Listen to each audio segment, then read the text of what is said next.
Welcome to another conversation in People in Fundraising. This podcast features interviews with nonprofit professionals who discuss their career journeys, lessons learned, and enthusiasm for working in fundraising. And here's your host, the founder of People in Fundraising, Tim Wilson. Hello, everyone, and welcome to Season 3 of the People in Fundraising Nonprofit Conversations podcast. Today is Friday, November 17th, 2023, and it's my pleasure to welcome Jessica Balsam from Washington to our podcast today. Hi, Jessica. Hi, Tim. Great to meet you. I've been looking forward to this conversation. Me as well. Thank you so much for your patience with me, and I'm glad to have you on today. Yeah. Well, I'll just start by introducing myself a bit, right? So I go by Jess or Jessica, your choice. And I head up the prospect development team at University of Washington. So my title is Senior Director of Prospect Development. We have 16 folks on the team in addition to me. And I have been at University of Washington in prospect development for almost 14 years. But in this position for about 4 years. Oh, awesome. 16 people on the team. Big team. How does that break down, please, in terms of, responsibilities? Sure, yeah. So our prospect research team is the largest. And so we have a director of prospect research who has 9 researchers. I'm going to see if I get all these numbers to add up to 17, so you can check me on this. And so that's 9, 10 on the research side. We have a director of prospect management. She has 3 prospect management strategists reporting to her. We have a associate director of due diligence. And then we have an associate director of data strategy. And we actually share our data strategy person with our endowments team. Oh, okay. So that's technically a 0.5. Wow. So yeah, our 3 main areas are prospect management, prospect research, and due diligence. The university does have, Advancement does have an analytics team, but they are totally separate from us, and they're not even in develop. Like, we report up through development.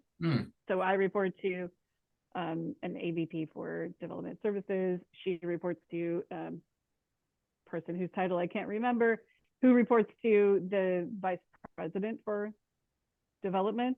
So we're all the way up through development specifically. And then we have this whole operations team, which has gift services, gift processing is what it's called at most places, information management, reporting, and analytics is over on the operations side.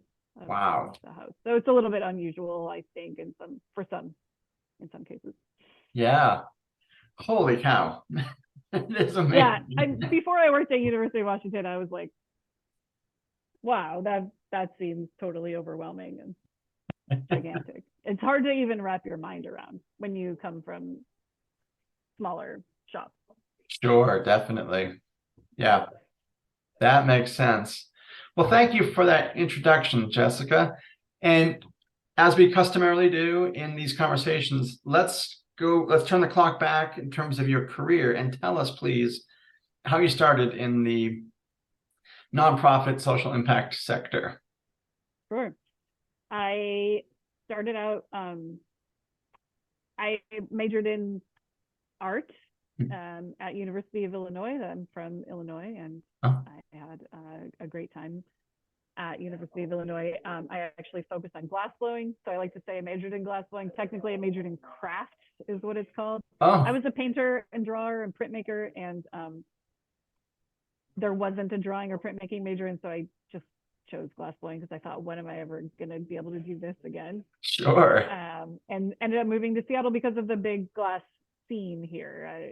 I don't know if you're familiar, but there's a lot of, when glass blowing first came to the US as an art form in the 70s, like, it has been here for a very long time before that, but as an art form, it really came in the 1970s. And Dale Chihuly was one of the founders of that movement, and he is from Tacoma, Washington. And so Seattle has a lot of glass blowing studios. And so I was able to find work as a glass blower. Oh, wow. Met my future husband. We lived in the Seattle and Tacoma areas back and forth, and I was working as a barista, and as I've always worked in food service. And at some point, I just was like, I feel like I need something a little more stable in my life rather than kind of trying to run, hourly work at all these different places. And Sure. my parents were the wise ones who were like, why don't you get a job in the arts, you Huh. know? And so I just went into Tacoma Art Museum one day. We were living in Tacoma and said, can I volunteer? I had never worked in an office before. And I thought I could use some, office skills. Yeah. And they very generously took me under their wing. And of course, they put me in development because that's who always needs help, right? I'd never even heard of development before. And within, I don't know, maybe a year, somebody had left and I had applied for their job, the lowest kind of person on the totem pole in the development department, and ended up getting that job and worked my way up through there. So learned all the general things about development at Tacoma Art Museum. I was writing grants, I was running the annual fund at various times, I was doing all the gift processing or supervising the gift processing. Wow. A lot of data management work, and I just found that I really loved it, which is funny considering I was an art major who avoided, any class that wasn't in the humanities. And at some point, a job came open at the Evergreen State College in Olympia, which is a public school, but very, very small college, like 4,000 students type of place. And they had a dedicated prospect research person. I had not done prospect research up to that point, but I was able to get that job. And it was pretty fun to focus on, take all my kind of data and general development knowledge that I had gained at the museum and apply it to a more discrete job. And I ended up being able to supervise their gift processing there and their data analyst person. And so I got some really good experience under my belt learning about working in higher ed. Oh, yeah. And from there just moved straight to University of Washington, where I got the job of, at the time, associate director of prospect management. I was starting to really lean towards wanting to do the prospect management side of the house, even though I love research, but prospect management kind of called to me because it has more at the time anyway, has more kind of opportunities for analysis and data wrangling. Sure. Really finding that I loved. So and then applied for and got this promotion about 4 years ago, like I said. So that's my winding path. That's awesome. I love hearing people's stories about how they entered the profession. And you talked a little bit about it, but I just was intrigued listening to you talking about glass blowing and artwork, and then you get this job, the volunteer role that becomes a job, and it's totally the other side of the brain.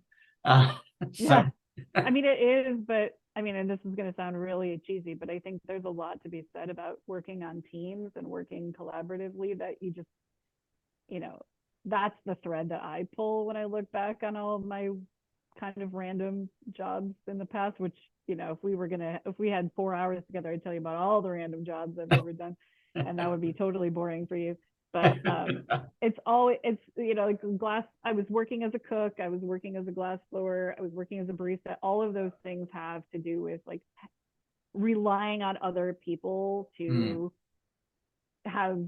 work in concert with you and have good timing and good instincts on how to collaborate in real time with you. And I feel like that is something that I just really seek out in my work. And that's why I end up always getting put on committees and leading committees and that sort of collective work, which higher ed loves a committee. And so I actually really love committees as well. There's just a teamwork aspect that I think it really speaks to me. I think you could also pull something out there around cooking and glass blowing around heat and timing too, that maybe I'm drawn to, sort of. That's interesting. maybe there's an analogy there to higher ed work where somebody's lighting a fire under something every day about something, and perhaps that motivates me as well. Yeah, that's interesting. So you've been at University of Washington, Jessica, for 14 years. How have you seen, I mean, you mentioned the team has 16 people now. What was it like when you joined and you went from, I guess, research to, and you really liked the project management, the analysis piece. So what was that like, please?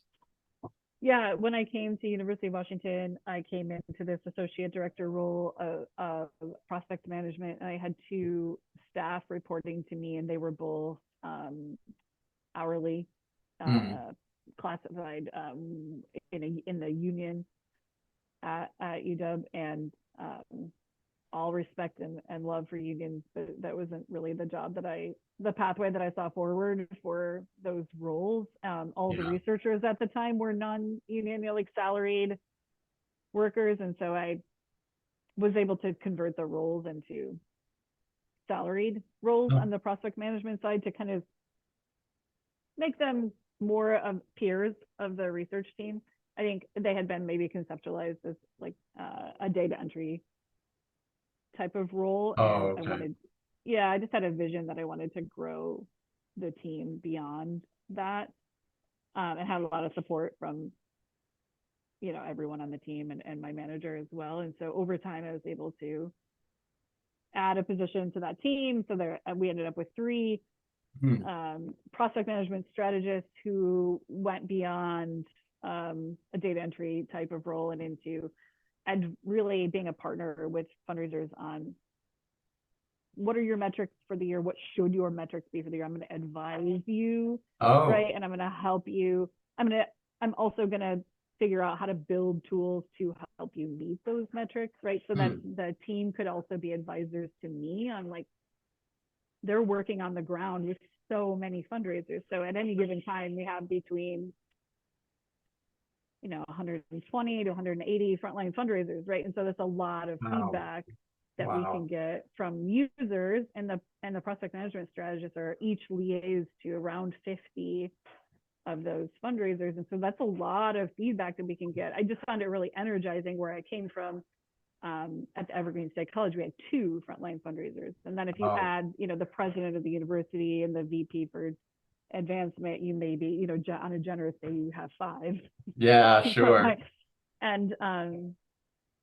And you just don't get as much of a feedback loop when you only have such a small team there, and you have to, I think, make a lot more decisions sort of on your own about, like, designing a prospect management system. But when you have a place as big as UW, it's like kind of like one of the advantages is that you get, it's almost like this little, like a giant focus group that you can use their feedback and find out what they need. And I was really starting to sense that they were getting great service from the research side of the house, service and partnership, but they were looking for more partnership from the prospect management side of the house. And so over time, we were able to, like, really grow that, grow those roles into more of, like, advisors and partners, which I'm really proud of. And I've been through now, I think, that 2 major metrics revisions, and we're going to embark on a 3rd in 2024. Every time we get a little bit more, like, it's like the prospect management system just gets more and more sophisticated. Sure. Every time, right? Which is, I think, how it always works. You have to start simple, right? Yeah. And then you can add complexity, and every piece of complexity you add makes it so that you can reflect back more complex and nuanced information back to the users, right? To kind of focus their work and help them be successful. Yeah, it's like this iterative process, and you just trying to improve upon areas of need, but also, like, the strong suits, you want to keep those going as best you can too. Yeah, exactly. Yeah. Build on those strengths, but not, it's always hard to not bite off more than you can chew, right? With any system design. Yeah. Well, thank you for that explanation. And as I often do in these conversations, as I'm listening in the moment, I'm trying to pick up keywords and such. And so before that last Q&A, you talked about your love of volunteering and serving on committees, and which is a nice segue to the next question, because in addition to your day job, Jessica, you've been a longtime volunteer with Apra International, and including serving on the Apra International's advisory committee, advocacy committee on 2 separate occasions. So what fuels both your interest and your engagement with volunteer work in our profession, please? I mean, I feel like most people who come on your show say this, so I'm probably not saying anything new, but there is just something really special about the Apra community. When I first got into this type of role at the Evergreen State College, I thought, oh, this is interesting. I'll stay with it for maybe a couple of years. I thought I would go into like institutional research, the people who report on how many students do we have this year compared to like that sort of data and analysis. And I 100% think it's only because of Apra that I stayed in this line of work. I got involved with Apra Northwest and got on the board kind of pretty soon after I got that role at the Evergreen State College, and it really introduced me to just, and you know, when you're a one-person shop, I mean, you're a one-person shop, right? So you know how it is, right?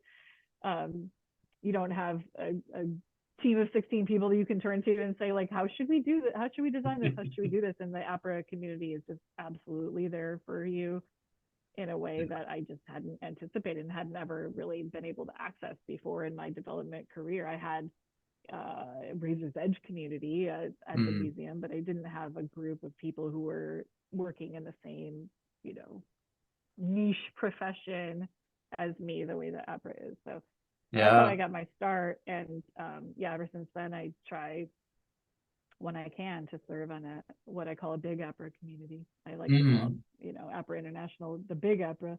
Because after I maximized my years with Apra Northwest, I ended up being president and maxed out my term limit there, and then I turned to to Big Apra for opportunities there. And so I was the I think the inaugural chair of the advocacy committee. Was I? At any rate, it was pretty early in advocacy's existence, and we created the advocacy toolkit, which was very cool project where we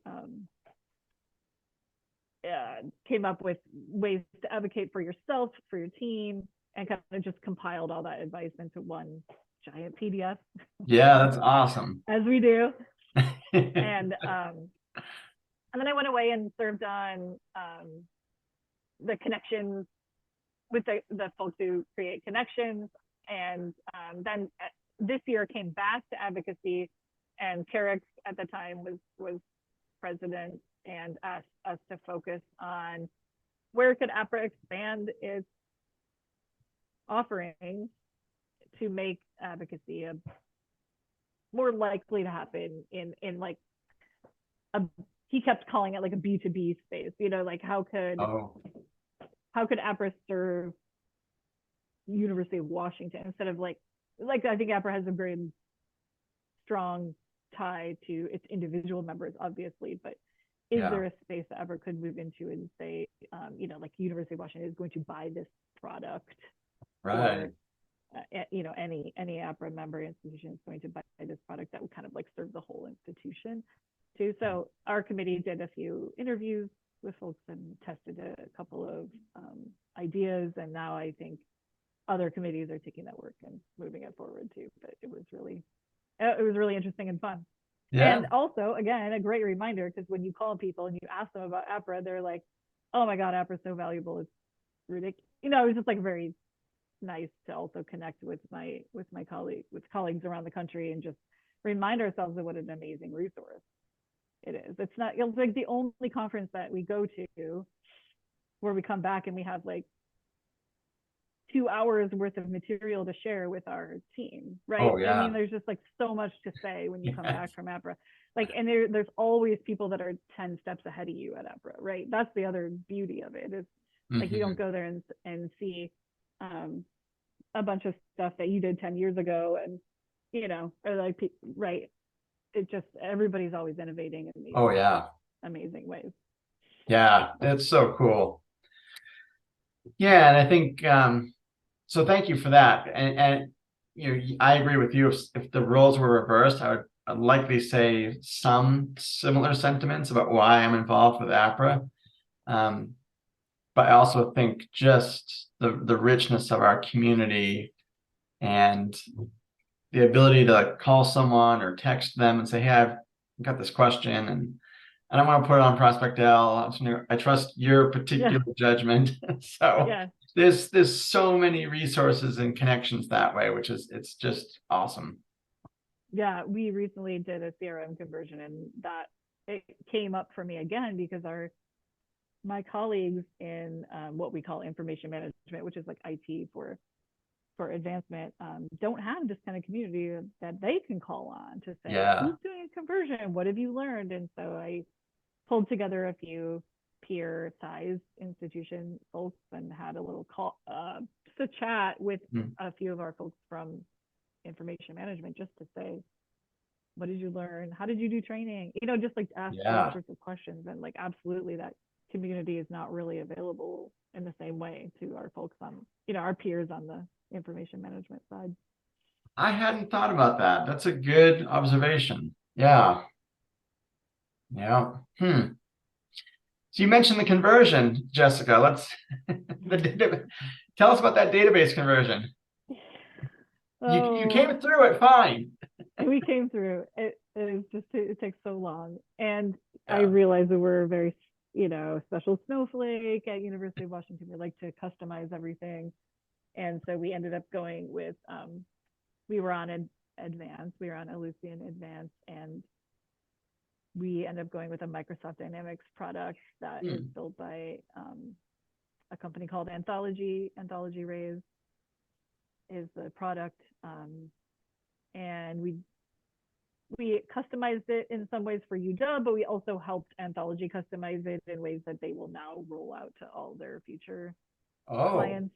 Interesting. So I'm really proud of what we did. It was a heavy lift, and perhaps if we had it to do over again, we would reconsider kind of some of the heavier lifts that we did. But I just can't say enough about how we didn't have a consultant, right? So a lot of places when they do this, they hire a consulting firm separate from like the technology vendor. For us, it's just us internally and our technology vendor. And I can't just say enough good things about how considerate our information management team was at like making sure that our data all got migrated over. We have, I don't know, I think we're verging on 2 million records, constituent records.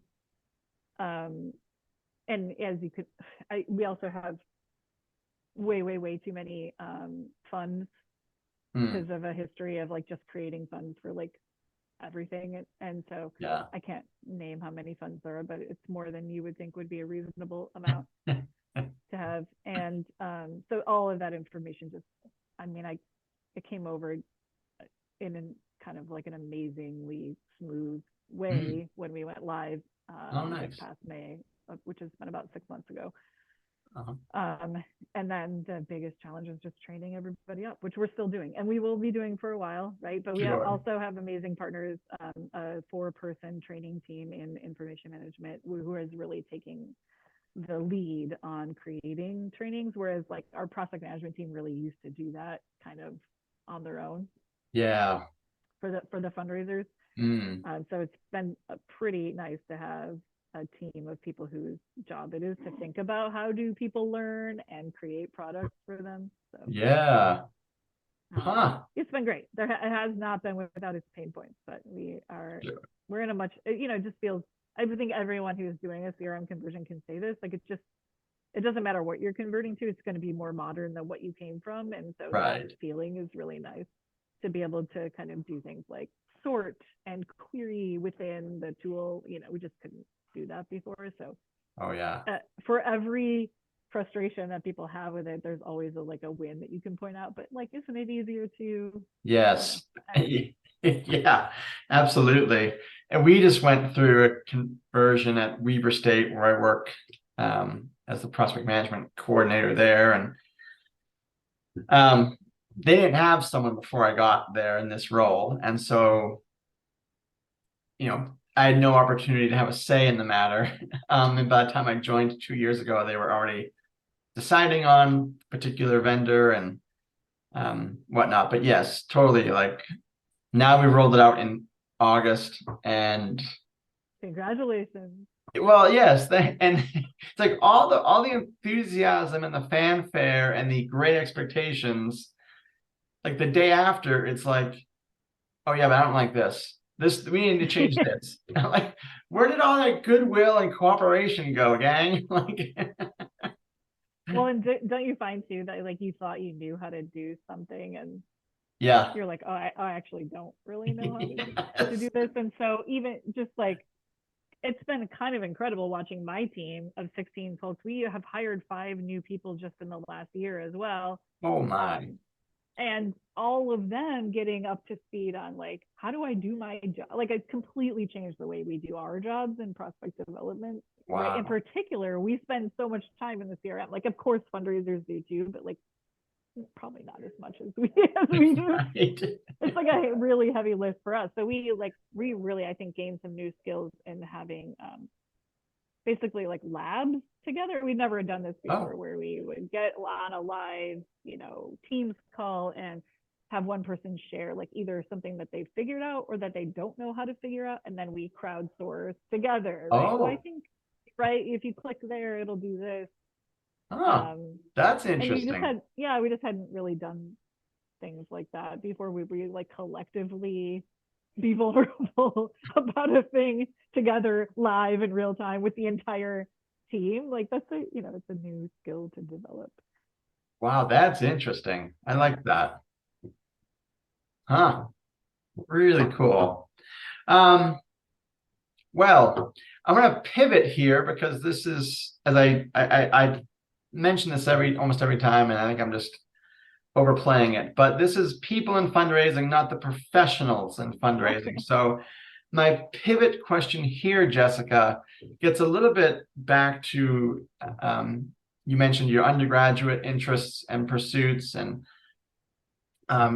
glass blowing and other endeavors that really kind of fed you before you got into prospect management. And because I'm also in prospect management, I did some research on your LinkedIn and elsewhere, and it notes your X profile, that some of your interests are making art, listening to music, looking critically at visual things, and enjoying karaoke. So I would love to give you a few minutes to share with our audience any particulars about that in a kind of a color commentary. Who is Jessica Balsam outside of her day job, please? Oh, you're making me miss, first of all, X is formerly known as Twitter. Yeah. There used to be such a great prospect development community on there, and that was a really important place for me to make connections. But just a moment of silence for that. I'm sure at some point we'll regroup on another platform. Yeah. Anyway, I do love singing karaoke, and I have heard that we do have like a kind of like a masterful karaoke person in the Apra universe. That is right. James Chang Yes. of Nedra fame. And no, I have never sung with him. And I do want to say that he's probably actually a good singer, which I'm not. I just like to sing. I grew up Catholic, and we spent some time in church, as you do, and so singing is a way to pass the time Yes. in church. And I like lyrics, and I like remembering lyrics, and Yeah. so like that makes it kind of, it's almost like a little test to see if do I have to even look at the screen to sing the karaoke song. But one of my favorite karaoke stories is that I will basically sing like any song, like, anywhere from like Metallica's Enter Sandman to like Britney Spears' Baby One More Time. Like, I'll just sing basically anything. Talking Heads, Psycho Killer. When I look through the list, I'm always like, yeah, oh, like, that's a good song. Oh, that's a good song, Right. right? But sometimes I get up and I'm like, I regret my choice. Like I think I did Horse with No Name by America, which is basically Oh, like yeah. one note the entire time, and then you're like halfway through, you're on stage and you really regret your choices. But one of my Hey, favorite stories is that one moment. I what's gotta that? get I gotta Oh, answer I'm the door. sorry. Yeah. Yes, of course.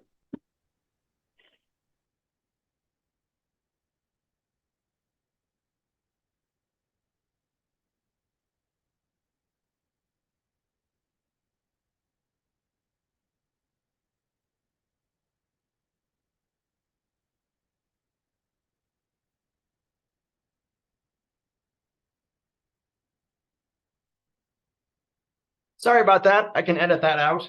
Gosh, I'm so sorry. You were like giving me the thing, the like 1 minute, and I thought that you were doing like fun karaoke. Justice. So you mentioned Horse with No Name by America and Metallica's Enter Sandman and Britney Spears, and that is an extensive catalog, Jessica.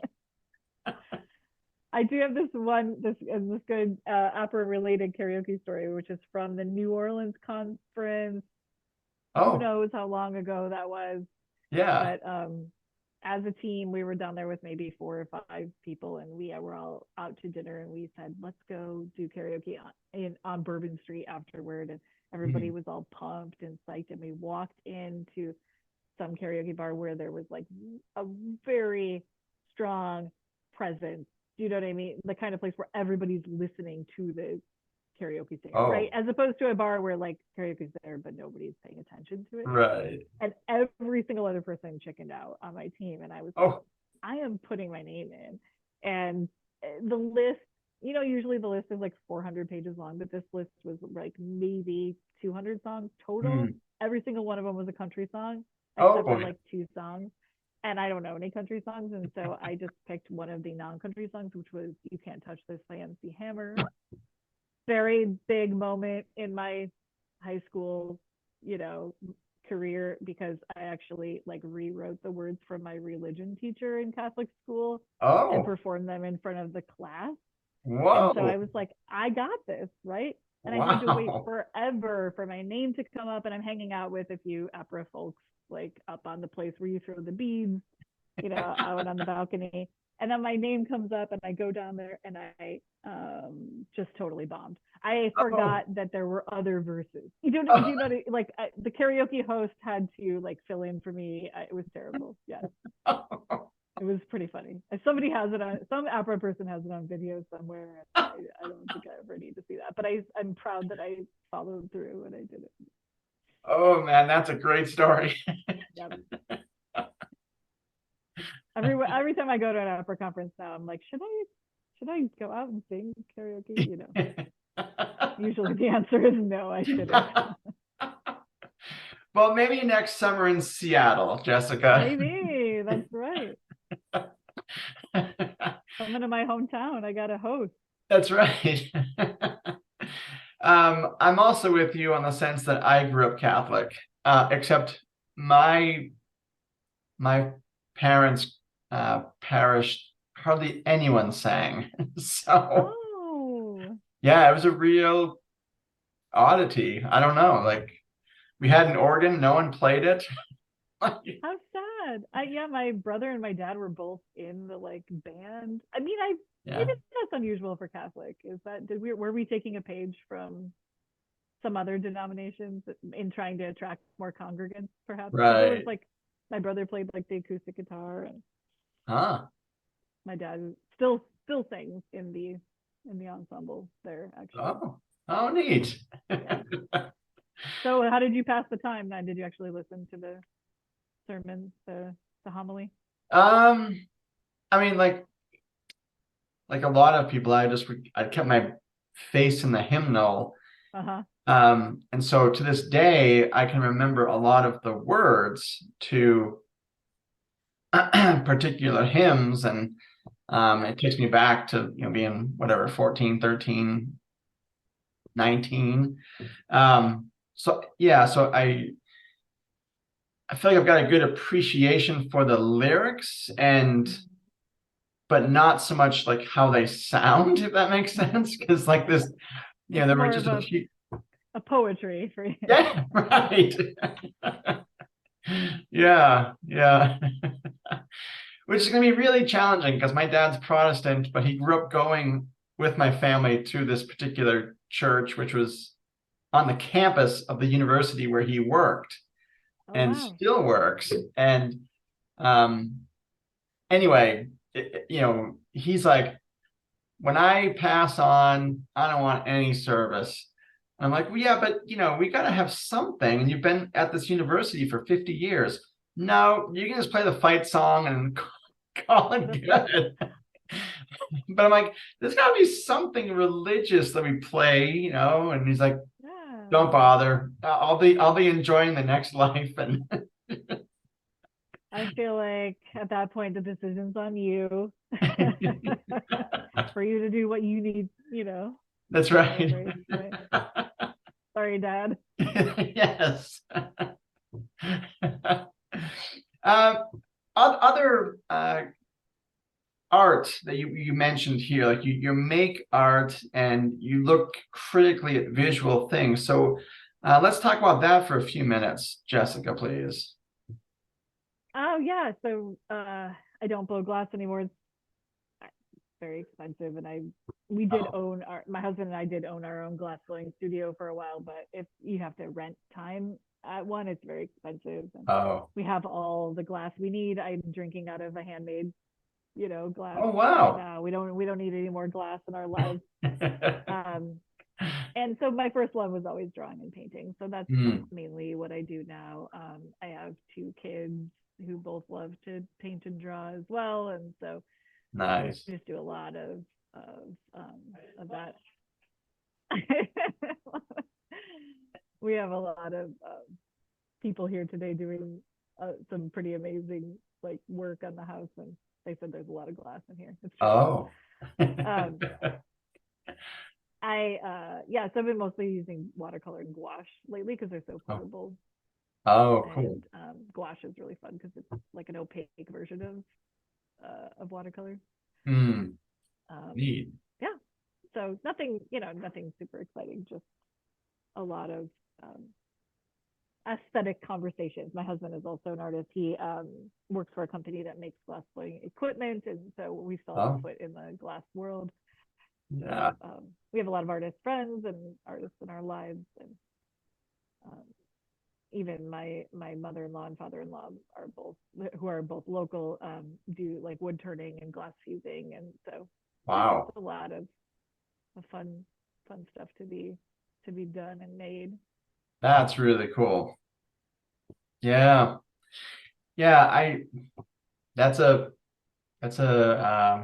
pursuit or an interest of mine that I just have not made time for. And my grandfather would make all sorts of bookshelves and bookends and things like that. And it's such an amazing talent for people to have, to turn their ideas into a product using glass and wood. Stuff that you could use, right? Yeah. Not usually what I make. Well, thanks for that little window into your personal life. Jessica, for our last question, we have about 10 minutes left.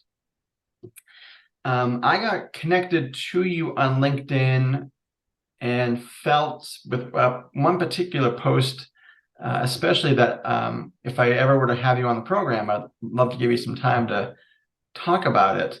And so this is a LinkedIn post of yours that is really interesting. And as I read the quote, if you can just elaborate on some of the terminology, because some of it was new to me, and I just think it might be interesting for our audience to hear about it. So the post you put on LinkedIn a while ago was, quote, centering marginalized folks in feedback loops is what we're trying to do in development at the University of Washington.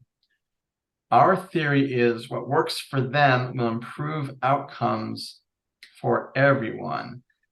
We're using the inclusive design framework, end quote. So with the time we have left, Jessica, I'd love to hear more about both the centering of marginalized folks, as well as the inclusive design framework, that's the term I just still not familiar with, please.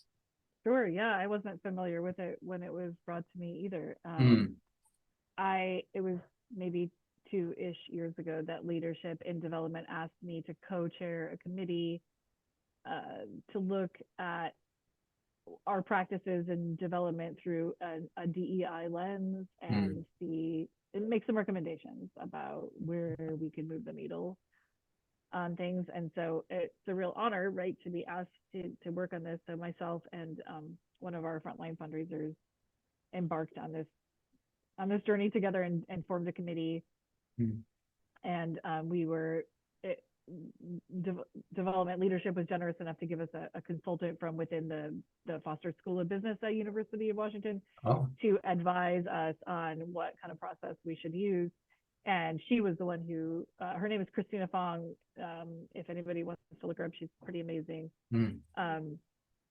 She was the one who advised us to use inclusive design. And basically what it is a way to find participants at the edges or the margins of any particular experience and treat them as the experts they are. If they're using a product or a service, right, they are experts in it, and then use their expertise to redesign or tweak whatever product or service you're thinking of. So a classic example is curb cuts. So at some point I don't know the origins of this story, but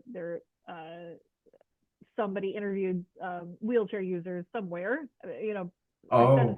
potentially when ADA, laws were first starting to take effect, and asked them what would make it easier for you to navigate a city. And that's when they came up with the idea of curb cuts, right? And so that is taking wheelchair users and centering their experience and their expertise. But what you end up doing when you you've redesigned now the product, in this case is a sidewalk, and you've redesigned it for the wheelchair using community, but you've also now benefited so many other people who are temporarily walking with a cane, let's say, or pushing a stroller, or using a skateboard.